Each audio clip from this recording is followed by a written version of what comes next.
जय हिंद। अभी हम देखेंगे क्वेश्चन 3x/2 - 5y/3 बराबर -2 और x/3 + y/2 बराबर 13/6। पहले हमने साधारण क्वेश्चन देख लिया, फिर हमने उसके बाद रूट वाला क्वेश्चन देख लिया। अब हम क्या देखते हैं, बट्टा वाला क्वेश्चन। इसे हम सॉल्व करेंगे, तो इसे हम सॉल्व करेंगे प्रतिस्थापन विधि से। सॉल्यूशन करते हैं और इसको हम सिद्ध करते हैं कि कौन सा क्वेश्चन को कैसे सॉल्व करते हैं।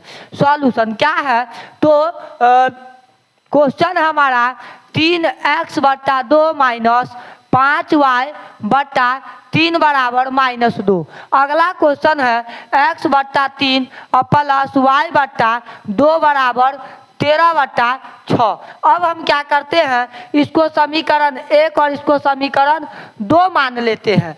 समीकरण 1 तथा 2 को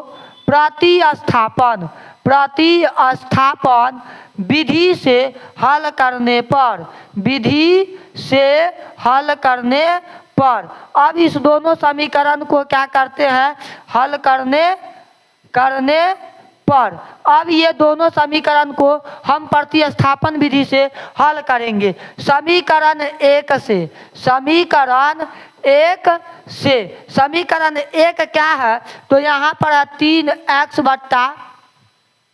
3x/2 और माइनस में 5y/3 बराबर में -2। सबसे पहले इसको हम बट्टा पर का घटा करेंगे, बीच में चिन्ह घटा का है, अतः हम बट्टा पर का क्या करेंगे, घटा करेंगे।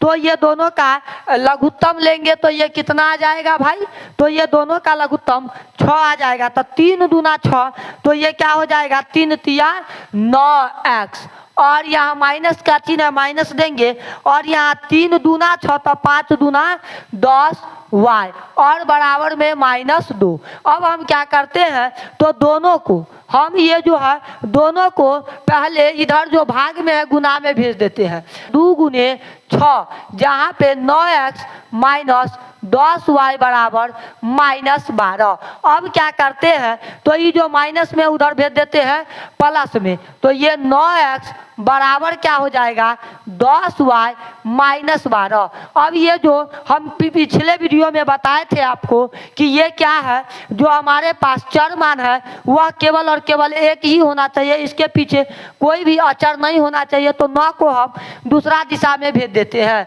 तो 10y - 12 बटा में 9, ये हो गया हमारे पास समीकरण 3।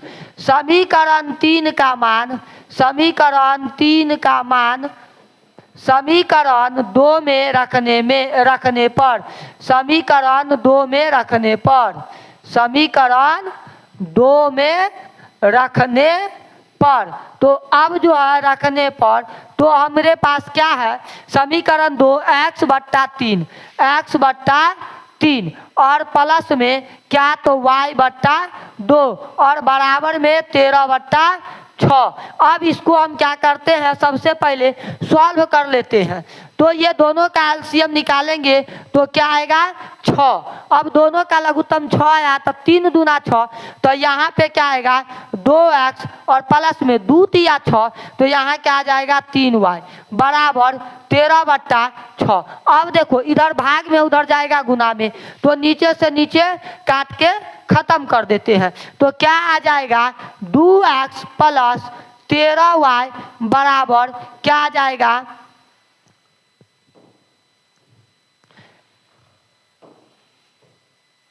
अब देखिए नीचे से नीचे समाप्त हो गया।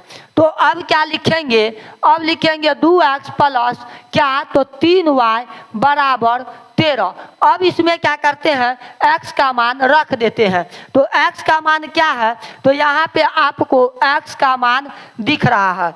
तो x का मान आप देख पा रहे हैं क्या है, तो x का मान मेरे पास है भाई यहाँ पर क्या, 2 गुने x का मान 10y - 12/9, 10y - 12/9। अब यहाँ पे +3y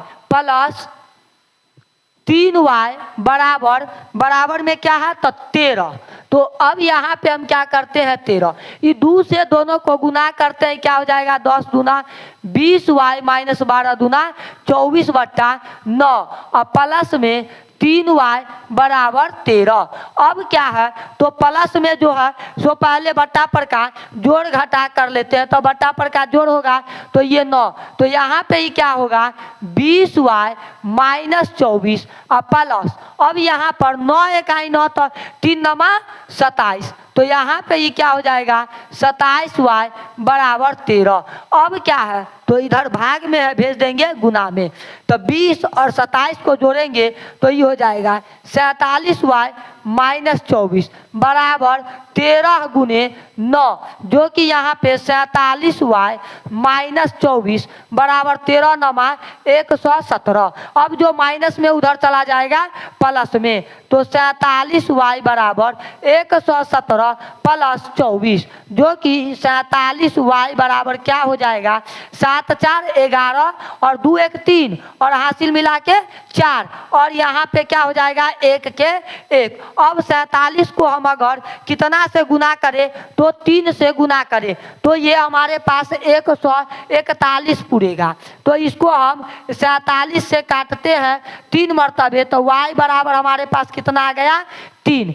अब y का मान समीकरण 3 में रखने पर, अब y का मान समीकरण 3 में रखने पर, अब y का मान समीकरण 3 में रखने पर, समीकरण 3 में रखने पर, समीकरण 3 में रखने पर, तो समीकरण 3 क्या है तो x बराबर 10y माइनस 12 और बट्टा में क्या तो 9, तो x बराबर क्या है तो हमारे पास पहले रखना है 10 गुने 3 माइनस 12 बट्टा,